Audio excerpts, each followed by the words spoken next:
Ever feel like you're doing this teaching thing alone? You don't have to be. Shared teaching is all about sharing the workload through the power of collaboration and teamwork. Together, we'll walk through all the difficult parts of teaching and learn how to streamline our processes, fine-tune our time management, and develop a more manageable workload. If that sounds like a dream come true to you, then welcome to the Shared Teaching Podcast. Let's share in the teaching to make those dreams a reality. Now here's today's Shared Teaching. Hello and welcome back to another summer bonus episode where every Saturday in June and July I've been producing an episode that is a little bit more in depth on something that I've covered in the previous Wednesday's episode. Today is episode number 90. I can't believe how close I'm getting to 100.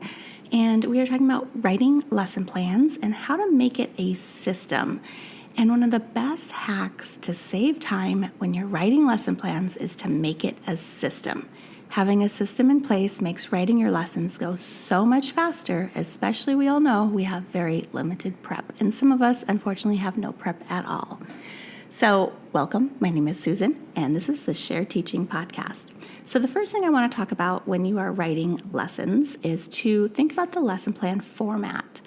Now, this is the first step in getting your system for lesson planning started, and our lesson plan formats are given to us through our school or district many times. And if it's not, then you have some flexibility to decide the flow of your lessons. After being in the same school district for the past several years, I've gotten quite accustomed to using their I do, we do, you do gradual release format. Anyone else with me? I'll even go so far as to say I love using the breakdown of a lesson for my students. Within my writing block, I teach lessons broken apart in this gradual release model, but I also include the components of my writer's workshop. These are an introduction, the mini lesson, independent writing, and share time. So every time I sit down to write my lesson plans, I know my writing lessons will have the same format.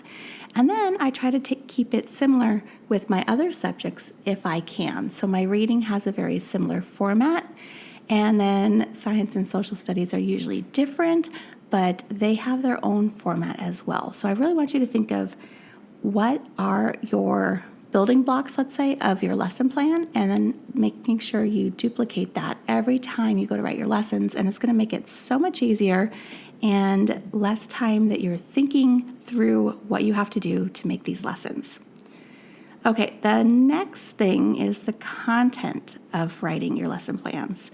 So once you have the format of your lesson plans, you want to know what exactly you're going to be teaching. Will you be teaching following units or themes? Is there a curriculum you must follow?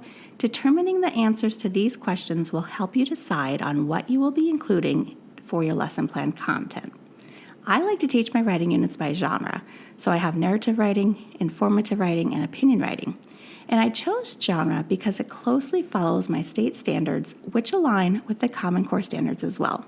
Aligning my content closely with the standards I teach makes it easy to ensure I cover the required content. So I really want you to think through what exactly are you teaching after you have your format. And before we continue on, I just want to say today is the last day to sign up for the free Self-Care Summer Conference. It's going on right now, started on Friday. It's going from Friday, Saturday, and Sunday. That's July 21st through the 23rd.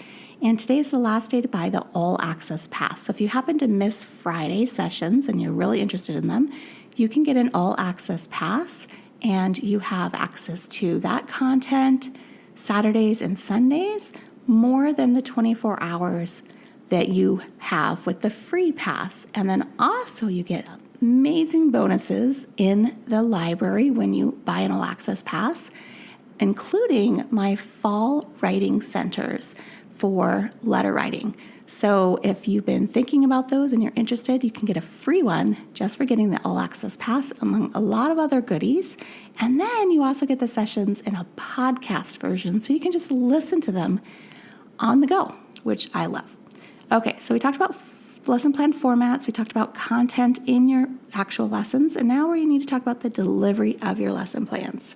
And I feel like this is important when thinking of how to create a lesson plan system because you want to be consistent with the materials you're offering your students. And also that helps you when you go to prep and plan, you know exactly what you need to photocopy or dig out or have on hand. So when you're considering the content, you want to also consider what are your space, equipment, and supply requirements. If you're limited on space, you might have to modify holding 15 individual partner labs for that science experiment you wanted to do, because maybe you just don't have the room for it. Instead, maybe students will be observing a demonstration of some kind. If so, then this changes your lesson plans as you might need to add in some kind of note-taking or a way to hold your students accountable while you're showing them this observation. If we again take my writing units as an example, I plan the majority of my lessons to be Google Slides with printed materials for my class. This means I must plan ahead to run the copies each week so my lessons run smoothly.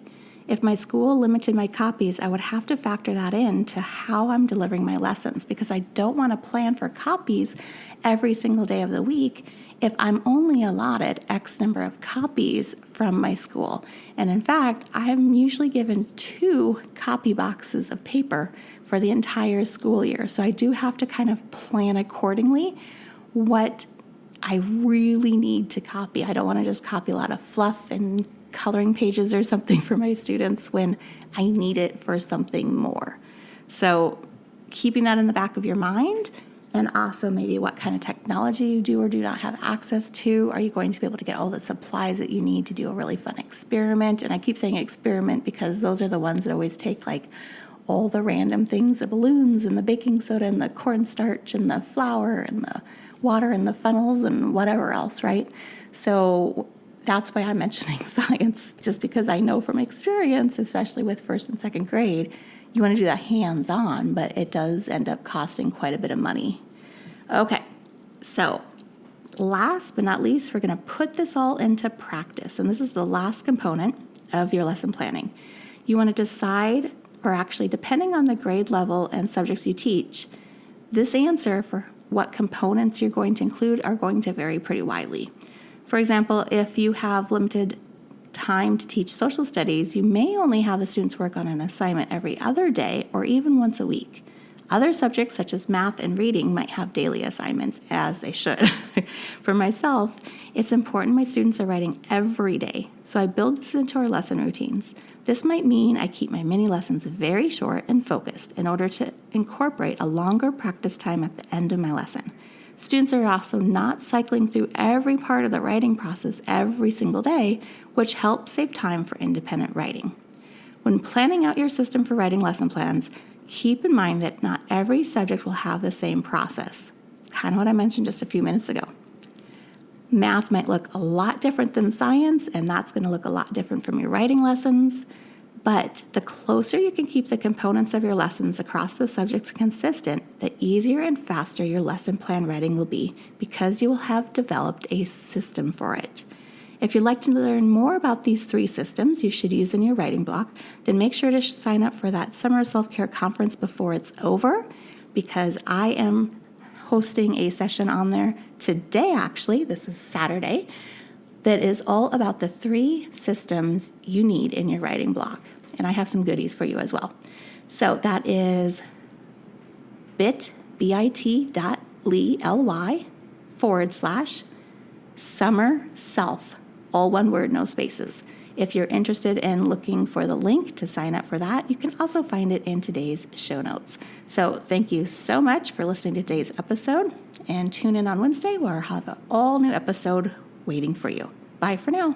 If you've loved this show, then join me in sharing the teaching, hitting that subscribe button, and leaving us a review on iTunes, so we can be found by more teachers like you who are ready to start sharing the workload. I hope you've enjoyed this episode. Find new episodes each week on sharedteaching.com.